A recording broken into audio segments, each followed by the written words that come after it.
Sunny, do you know how much waste we generate in one day? You should try out this little experiment where for one day, put aside everything you'd throw away, and then you'll see how waste can be a huge issue. And if it's a huge issue for you, you can just imagine how bad it is for countries, companies, as well as industries. Waste management includes all the activities and actions required to manage waste from its inception to its final disposal. Proper management of waste is important for building sustainable and livable cities, but it can be quite expensive. Oftentimes, however, waste can be recycled, but it does not just have to be waste. It can be reused. As we know, Namibia has adopted new nationally determined contributions. Our NDC has 4 pillars. Today we'll continue to learn what Namibia is doing and intends to do with the waste sector. We have seen the wastewater management is a complex issue. Today we'll focus on solid and biological waste management. So what are we waiting for? Let's go and see what our country Namibia is doing in terms of solid waste management.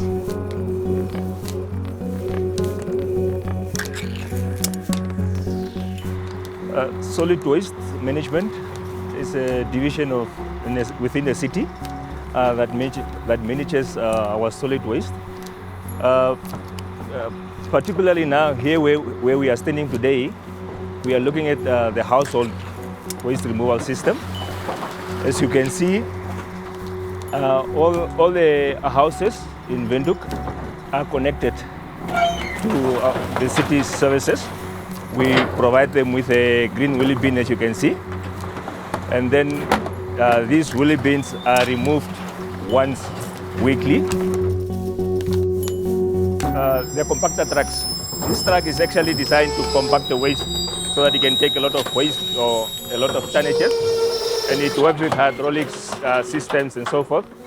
So you would find that some residences put in wrong waste content, like cutting refuse or building rubbles, and this really causes a lot of damages. So, and then after the waste is removed from the households, it's transported to our engineered landfill site, which is on the Koeverberg road.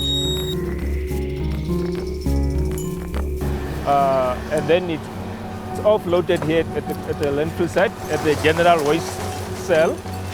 Basically what happens here now is that we have recyclers that try to reclaim whatever they can, but actually at the landfill site, this is the last point. So meaning that we have a landfill compactor here also again that will compact the waste, and then at the end of the day, this waste should be covered.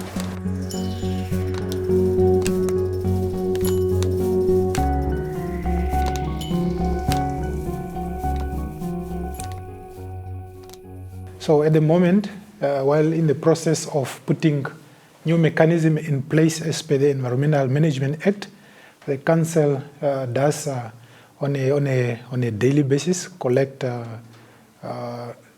various type of waste. We're talking about solid waste from door to door from house. We also collect garden refuse on a daily basis. We are here at Pick and Pay. It's one of the business. Now I'm showing you one of the waste what we collected from the businesses. This is one of our requirements as a waste management requirements. All the businesses, they should have a cage where they keep their wastes. That is one of the waste we collected from here, and we've got only specific day for all the businesses. It happened all Wednesday. Every Wednesday, we collect all the businesses, and the businesses' waste have to be on the cages as a requirement. We are in a location called Omulunga. This is one of the dumping points what the municipality demarcate for only specific for this. We only have this. We've got different areas, but this is only for garden refuse. As you can see, you only see some paper few, but the place is demarcated for garden refuse only, here in Omulunga. From here, we collect this, we took it to the dumping site also for compacting. Yes, I will show you the dumping site where all of these things are going to be dumped and to be leveled. Let's go to the dumping site. We are here at Grootfontein dumping site, municipality. But this is a temporary dumping site, what we are located here for our waste management. As you can see, this part is nice, compacted, but the other part is still busy, bit compacted. Yeah, the current situation where we are having, this is the current situation of us, what we are doing. Normally we don't burn. Actually, our work is just to compact. It have to look like in this area. We don't burn waste. As per Environmental Act regulations and the Waste Management Act, we don't actually supposed to burn. Our work is just to compact, to level it clear. The area have to be leveled and to be compacted. So, waste is a huge problem. Dumping everything in the dustbin is not the answer, as all we do is put pressure on the dumping site. The way forward is to generate less waste and recycle as much of the waste that we produce as possible. When we went inside where the truck was offloading the waste, you could see that there were people picking up some of the waste. And what they were picking up cans, bottles, some papers and stuff. So what they do after that, they bring the waste down here, and this waste is then categorized as to different items that can be recycled. So most of the waste that you can see here is the waste that comes from the landfill site. So we are doing that in an attempt to save the lifespan of our landfill, because this is the only landfill that can actually accommodate any different waste type that are generated in Windhoek. Yes, at Renterdram we provide different types of services to clients outside in terms of waste management. And what you see over here is the recycling plant. What we actually do at the recycling plant is all different types of recyclables are being brought into the plant. And we do sorting here of the different types of recyclables. We sort about 20 different types of recyclables, and then we bale those different types of recyclables, and we send then the raw material to the recyclers, some in South Africa, some in Namibia. What we do here is, this is the confidential shredding area, so businesses who has confidential papers either bring it to us or we collect. Take it inside here, we shred it as confidential paper. We provide them with a destruction certificate, which they can then take back to their auditors as proof that a certain amount of confidential documents are being destroyed. We also have mixed type of recyclables that we do collect from schools. Most of the schools are doing their own type of sorting at schools. So we collect those bags with sorted recyclables. We also bring them to the plants. So these are all the different types of commodities, as you can see, which has been sorted on top. Once any one of these bunkers will become full, we will just open the gate. Everything goes onto that conveyor, and it goes up to your main baler, where everything will be baled. What happens here is the first two people only take out carton boards. The second two will only take out your clear plastic. This bag is only for your mixed colors of plastic, of which your clear bags are the most. So these clear bags can be recycled again because it's made from recycled plastic. And as I previously said, this is the type of plastic that we send again to Namibia Polymer Recyclers, who is the manufacturer of our clear bags, which we buy locally. So what you see over there is your final product. So it's a mixture of Asian bags and all these different types of RDF waste. So it's been shredded finally, and now it goes up to the baler, and that's your bale. So that's your end product that goes to Orangu Cement. So it should be in small pieces, it should be light. So when they pump it into the kiln, it should be fluffy. So while it's flying, it's also burning at the same time. And they need the heat for cement. This truck is busy loading RDF waste now. That's going to Orangu Cement.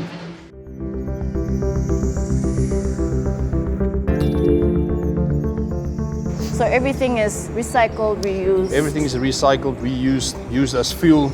And in this way, instead of using fossil fuels, you use old cans, wrapping, and in this way you can also clean up the country. Okay. That is where we feed in either the refuse-derived fuel or the wood chips. Okay. It's being fed into a hopper and then transported on a plate conveyor towards the kiln.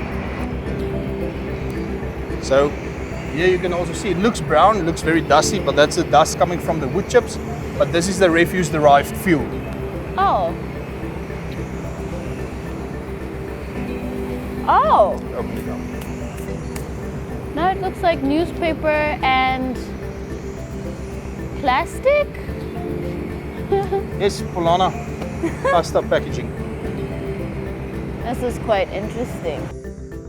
So when you throw papers, plastics or tins in your recycle bag, it goes to rent a drum. There, one of the end product is packaged to be used a refuse-derived fuel by Ohorongo Cement, allowing the factory to produce our cement. Your waste is becoming a source of energy. Let us now check other examples of industries that reuse waste to protect our environment. Expanded polystyrene is a type of foam that you can use in a variety of products, so mainly for thermal insulation and packaging for fresh foods and those kinds of things. Our motto here is, even if there's waste, we check that we can reuse the waste. So anything that stays over, if they cut these certain sizes, then gets repurposed and gets given a value again, like for instance with this, these are then small offcuts that we then cut, or even our raw materials come on wooden pallets. Those wooden pallets we then recreate into furniture, as you can see there in the back. And then if you come over here, is we use that, and we've got shredding machinery that can then either shred it and it's fed back into the silos. If you see these pipes here up top, they go back into the factory. Okay. So that can then get added back into the recycling process. Or otherwise, if it gets to a stage where we just can't use it anymore, if you take, for instance, this, some of this here, this powder over here, it's just too fine. So see, it doesn't look like those like other pellets. Exactly, and this is then too small. It then degrades the quality of your foam, so you can't really use it anymore. It then gets shredded and compressed into these large blocks, which are then sent to South Africa or all over the world, where we then repurpose them into different, as I said, picture frames, decorative skirtings for housing and all that kind of stuff. This is Trevali Roshpina mine. We are a zinc and lead mine, so meaning our main commodity that we mine is zinc, but we do produce lead as a byproduct, which we also sell. And inside the lead, we actually also have a little bit of silver, which increases the price a little bit, which is good for us. When we are looking at mining, we produce a few types of waste, exactly like you mentioned now. First one being mining waste, what we call mining waste. That would be the rocks that we actually mine from underground and bring out to the surface. They come in two parts. So the first part is a very coarse part. So these are like rocks that you would see lying around outside. The stones that, as normal people call them, we refer to rocks. So the loose rocks, they just get dumped on the waste dumps. So as you entered the mine, you would have seen some waste dumps lying all around. And then the parts which actually contain the metal go through the plant, and the metal is extracted, and what's left is a very fine powder, and that gets pumped out to our tailings facility, which is the mine heap that you saw as you came into town from Oranjemund side. So that's where our second part of mining waste goes to. Okay, so we are currently at Southern Coastal Mines. This is Namib's largest mining license area. We do open cast mining, where we mine for diamonds specifically. So all the diamondiferous material from our mining sites get transported to this plant. This is our main treatment plant, where it goes through the conveyors, and the concentrated gravel is then transported to the recovery area, which is a bit further south, where the diamonds are then extracted from. Okay, so our waste is definitely one of our biggest risks that we have to manage. We do that through waste separation. Each area has waste skips which are color-coded for the different types of waste. You'll have a skip for your yellow waste, your rubber products, your contaminated soil, your copper and electrical waste, and your scrap metal. And these then get transported to specific sites onto the mine where they are handled and disposed of or stored until such time that they can go out of the mine. The tires that you see here are the tires that have been generated since this mine started. So that's why you see a whole bunch of tires, big, small. We have big vehicles, earth-moving vehicles, we have light vehicles, so that's why you have the different sizes. So the tires are a high security risk. They can't leave our mining area. So for that reason, we store them here temporarily. And this is the area that you see here. So long-term plan would of course be to find a way that we can process them properly so that they don't affect our security and that it doesn't have a bad impact on the environment, and that it takes a circular economy approach to where we can make sure that it will end up at a proper place and be reused properly. Yeah, so we are just outside of Roshpina town. To that side is the mining site. And what we are looking at behind us, that's the waste dump. So what I explained to you, the material that comes out from underground, we have two components of waste for that, the coarser material and the fine material. So the waste dump that we are looking at there, that's the coarse material. So in those rocks, there are no minerals. So they just get mined out from underground like that, and we dump them on there. You can actually see, if you look carefully, there are some machinery there at the bottom. That's actually another company which is actually using our waste dump to grind the rocks even smaller, making gravel, which they can then sell. So it will continue growing as mining continues, but that's part of the project which is ahead of us with the backfilling, is to take this material and put it back underground in open areas, as well as, like I just mentioned, somebody else using that material to make it into something different and to sell it again. Soft refuse would be non-hazardous products, so it will be food scraps, it could be wood pieces, it could be plastic, it could be paper, so anything that's not toxic that can be burned. Unfortunately, soft refuse cannot go out of the mine because it is a security risk, so we burn it on the mine.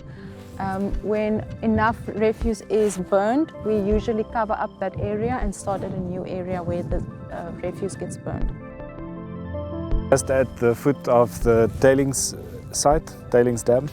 So this is the material which remains after the beneficiation process. So after we actually went through the plant and we have extracted the metal, the material that remains, that waste material is very fine powder, and that gets pumped towards here and stored inside of this heap. Yes, so these are one of the materials that can leave the mining site. So once these get to a certain volume, they are packed up and we get a permit to have them transported out the mine to an area where they can be recycled. So yes, this is one of the areas. They are also stockpiled and organized. As you can see, they are sticking out, they're placed on pallets. We have a very windy area, so we try to keep it as clear so that we know this is the battery area.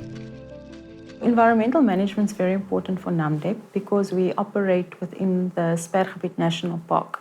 So there is a focus on biodiversity conservation, pollution prevention and rehabilitation. Once mining comes to an end, this area can be used for a different economic activity, which will be tourism. There's also a possibility of having mariculture sites inside the mining license area. I don't think there's any other type of way that you can recycle asbestos because of its toxicity and because it's so hazardous. So yeah, it's the best to bury it away from people and make sure that the area is safe. You cover it, all good. So this is, like I said, this is a trench. This is where they would bring the asbestos. It's covered the way it's supposed to be according to our policies and procedures. They bury it according to a certain meter beneath the ground. It has to be away from people. So this site has been demarcated for that, so this is the right site for it. they bury it, they close it out, and then they put signage that says this is where asbestos has been buried, how deep it is, and all of that. There's a yellow board over there. So if you go closer, that board would give you the information. So that's asbestos that has already been buried. It's been closed out properly. So you can just have a look at the board. As a mining company, we cannot just pollute and leave an area like that. So we take ownership, we clean the soil. If accidents do happen, we do have spills that occur, so it's important for us to leave the area as we found it. So any hydrocarbon spills will be remediated. Once soil is clean and it's below the limit, we will then contact the mining team and discuss which areas are mined out, where they will not go back to. It's usually a bedrock area, and we take the remediated sand to refill these so that there's almost no visual, you can't really see that mining took place once you close the area. All our contaminated soil from the mining sites and the workshops get transported to this bioremediation site. Then any other waste is separated from the contaminated soil, and the soil is then taken and divided up into these blocks. From there, the natural occurring bacteria inside the soil is what we take care of, because that bacteria eats the hydrocarbons within the soil. So we add water to the contaminated soil, and once it's dried up a bit, we aerate it and we add ammonia to it. So that ammonia keeps the bacteria healthy, which then continues to eat the hydrocarbons. We do monthly testing to check the total petroleum hydrocarbons inside the soil. And once it is below 1000 ppm, it is considered clean. We can then use that clean soil to backfill mined out areas. And just when you think we have sorted out our wastewater and solid waste, what about our biological waste? We farm a lot in Namibia. So what about our biological waste, such as manure or plant waste? This is the very same kettle that you can get the manure from and take it to the horticulture or to the garden for horticulture production or crop production.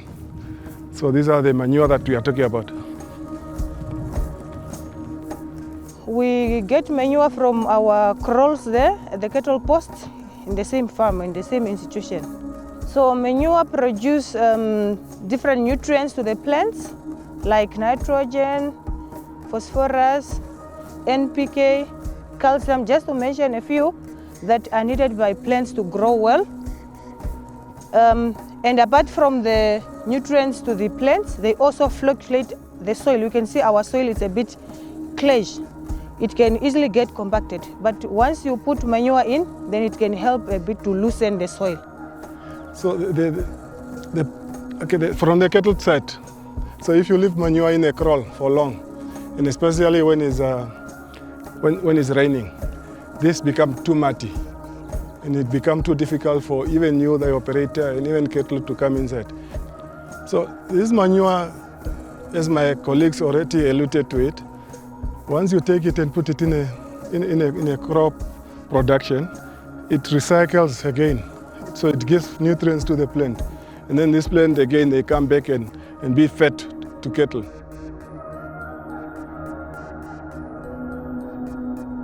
This one is a cabbage. We have a cabbage, a small one, that one is a carrots. We are trying like a chicken manure we're using also. I'm trying many times to put chicken manure at other plant and the compost at other plant to see which one will grow fast than the other. But I saw the one where I put chicken manure, it grows very fast. So if we try to recap, water can be recycled. Some solid waste such as paper, plastic and glass can be recycled, and most organic waste can be recycled. It is possible if we all make an effort. Our NDC is complex and want us to achieve a methane net zero emission by 2030. Will you help us? So we want to introduce a two-bin system. A two-bin system is that people will be given a smaller bin where they will put most of these items before it comes here. And then a private contractor will collect this smaller bin.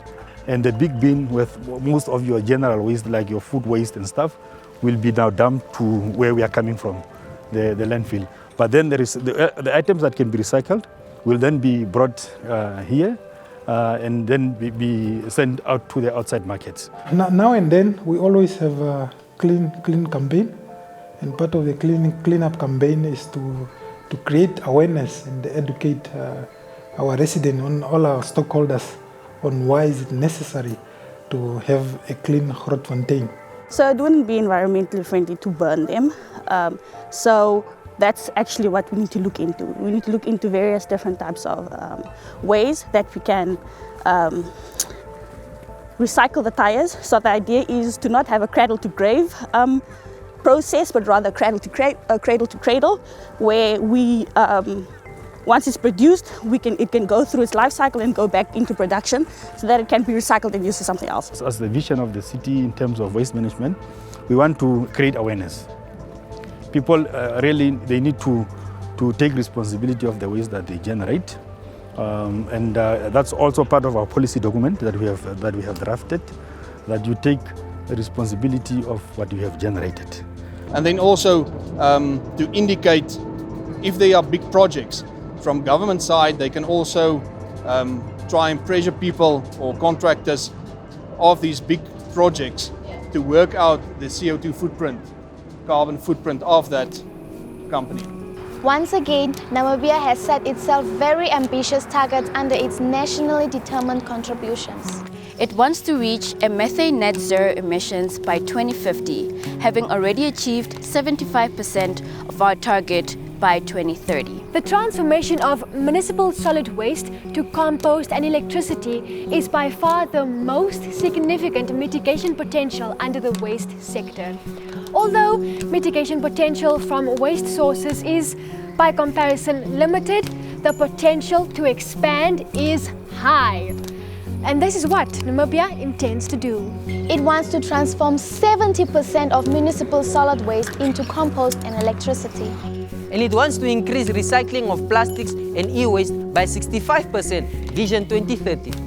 Once again, it starts with you and me. And of course, our schools and homes as well. How much is your school recycling? And what can you do to improve your school or help your school to create a better environment for all of us? How much do you recycle at home? And the offices and companies you work for, how much do they recycle? Remember, it is not a fight for one individual. It is a commitment we have to take at all levels of our society. Are you with us? Will you start to recycle even more today? We hope so. Meanwhile, from me, Tasani. From me, Simon. And from me, Sylvia. And from me, Samantha. It's goodbye.